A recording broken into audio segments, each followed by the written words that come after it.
प्रणाम साथियों, कैसे हो। तो दोस्तों एक नया प्रश्न लेकर आया हूँ और उसी प्रश्न को मैंने दोस्तों पाठ में तब्दील कर दिया हूँ, बदल दिया गया हूँ। और कुछ प्रश्न है और इसके साथ कुछ शब्द भी है मैंने लिखे हुए हैं, तो वो आप लोगों को मैं अभी बताऊँगा, सुनाऊँगा दोस्तों। तो आप कहीं जाएगा मत और मेरे इस सवालों को, इस प्रश्नों को और इस शब्दों को आप सुनिए। और मैंने जो पाठ बनाया हूँ उसका नाम क्या दिया हूँ, पहले वो नाम आप लोग सुन लीजिए एक बार। पाप नाश होने से पूर्ण मुक्ति नहीं हो पाती है। जो लोग इस भ्रम में हैं वो सोचते हैं कि मैं कई पाप किए हैं, कहीं बहुत सारे जो है पाप किए, अब जाकर मैं दोस्तों गंगा स्नान कराता हूँ और आज के बाद मैं कभी भी जो है पाप नहीं करूँगा, बुरे कर्म मैं नहीं करूँगा। तो उनके लिए दोस्तों ये जो एक सोचना है कि आप लोग अगर बुरे कर्म करने के बाद अगर आप अगर पाप को आप धोने का प्रयास करते हो तो वो नहीं धुल पाएंगे। वो आपके लेखक वाली किताब में लिख गए हैं, वो जुड़ गए हैं। जहाँ आपका टेस्ट होगा, जब आप ये धरती लोग जो छोड़कर आप आगे बढ़ोगे, आपका सूक्ष्म शरीर जाएगा, तो वहाँ पर दोस्तों आपकी परीक्षा हो जाएगी। और उस परीक्षा में, उस पन्ने पर दोस्तों आपके बुरे कर्म भी जो है उसमें लिखे मिलेंगे। तो उसी के आधार, उसी कर्मों के आधार पर आपको स्वर्ग और नरक भेजा जाएगा। पता नहीं, आप लोग जो जैसा आपका कर्म रहेगा उसी आधार पर आपको भेजा जा सकता है। तो आप प्लीज़ आप ठेठ से ही कोई अच्छा कर्म रखें और कोई पाप ना करें, सही रहेगा। पाप नाश होने से पूर्ण मुक्ति नहीं होती है दोस्तों। वो मुक्त नहीं हो पाता है, वो भटक कर वापस इसी माया जाल में फंस जाता है और बार बार उसका आना जाना है जो लगा रहता है दोस्तों। तो मैंने कुछ शब्द भी बनाए हैं, तो आप लोगों को मैं शब्दों के बारे में कुछ बता देता हूँ, जो कि है पाप और पुण्य, ज्ञान और अज्ञान, शक्ति और भक्ति, सत्य और असत्य, विद्या और अविद्या, जल थल और अग्नि, वायु और धरती दोस्तों। तो तमोगुण, रजोगुण, सतोगुण, काम क्रोध मोह, लोभ और अहंकार, मन बुद्धि चित्त, 5 कर्म इंद्रियां, लिंग वाणी और गुद्दा और पैर और हाथ, कर्म इंद्रिया भी 5 दोस्तों। कर्म इंद्रिया हो गई 5 और ज्ञान इंद्रिया भी दोस्तों कुछ 5 भी बताई गई है, जो है शब्द, स्पर्श, रूप, स्वर और गंध, 5 जो है ज्ञान इंद्रियां होती है। हमारे शरीरों के अंदर ये जो बातें हैं, ये शरीरों के अंदर ही सब कुछ जो है मिलता है। पाप पुण्य भी हमारे शरीर के अंदर, ज्ञान अज्ञान भी हमारे शरीर के अंदर, शक्ति और भक्ति भी हमारे शरीर के अंदर, सत्य असत्य और रजोगुण तमोगुण, 5 जो तत्व है वो भी हमारे शरीर को अंदर भी है।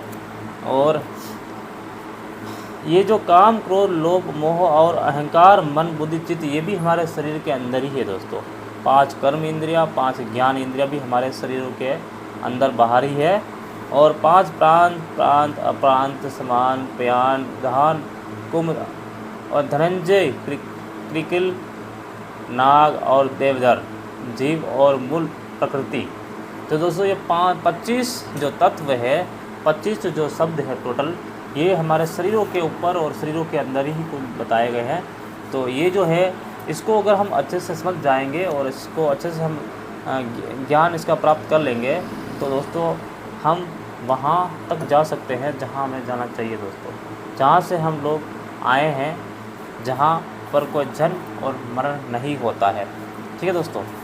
तो मैं आगे आप लोगों को एक वाणी है वो भी सुना देता हूँ। चलती चक्की देख कर दिया कबीरा रोए, और 2 पाटन के बीच में साबुत बच्चा ने कोई दोस्तों।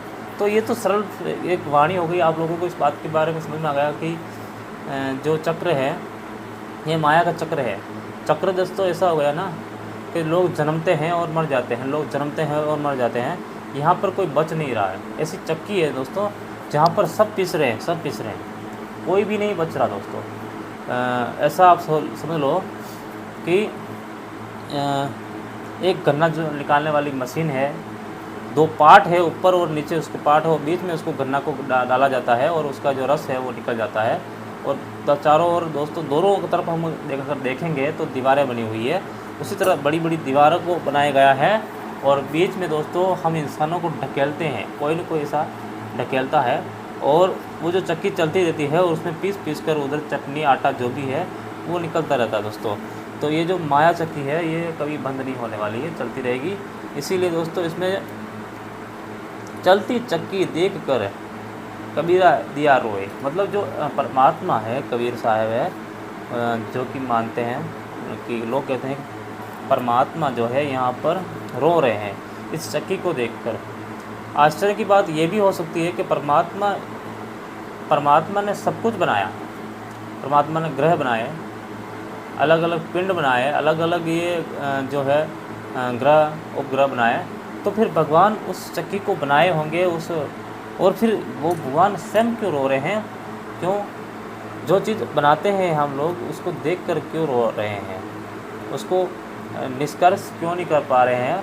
उसको विफल क्यों नहीं कर पा रहे हैं परमात्मा? तो कुछ वाणी भी गलत हो सकती है कि कबीर साहब रो क्यों रहे हैं इस वाणी में दोस्तों। तो आगे ले चलता हूँ, आगे मैंने इसका कुछ अर्थ लिखा हूँ वो भी आप लोगों को पढ़ के सुना देता हूँ। इसमें आपको ध्यान ज्ञान करना होगा कि आखिर यह चक्की चला कौन रहा है, चक्की को चला कौन रहा है, चक्की चलाने वाला कौन है। जिसमें मैंने दोस्तों कुछ जो नाम है वो लिखे हुए हैं, जैसे मन और माया, ज्योत निर्जन, ज्योत माया या अलग निरंजन।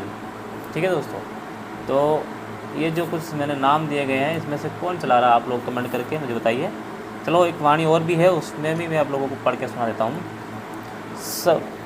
शब्द धरती शब्द आकाशा, शब्द शब्द में भया प्रकाशा, शब्द से प्रकाशा।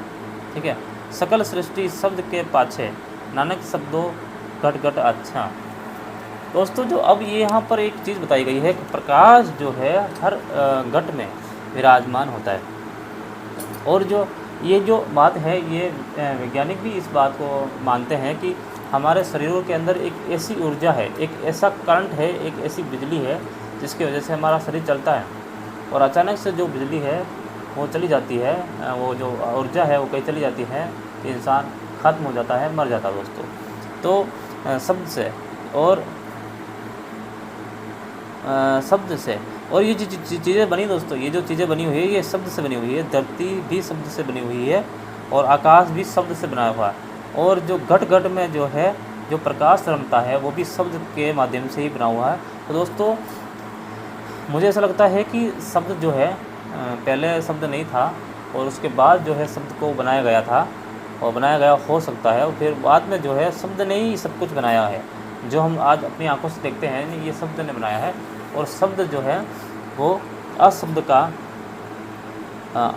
अंश हो सकता है दोस्तों, अगर माने तो हम जो, क्योंकि शब्द जो है वो अशब्द से ही बनता है, जो कि कुछ नहीं था उसके बाद जो है शब्द बना होगा। तो फिर उसके बाद ये सब सारी चीज़ें बनी होगी, ऐसा हम मान सकते हैं। और आप लोगों भी इस बात का अंदाज़ा लगा सकते हो कि आखिर में शब्द से जो हम देखते हैं वो बना हुआ है। क्योंकि जो हम अपनी आंखों से देखते हैं ना वो सब शब्द है और शब्द से ही सब कुछ बना हुआ है। जो हम नहीं देख पाते ना वो दोस्तों हम मान सकते हैं कि वो शब्द नहीं कुछ और है, शब्द से अलावा भी वो कुछ और है दोस्तों। ठीक है, तो चलो इस पार्ट को यही विराम देते हैं, समाप्त करते हैं। तो मिलते हैं किसी और वीडियो में।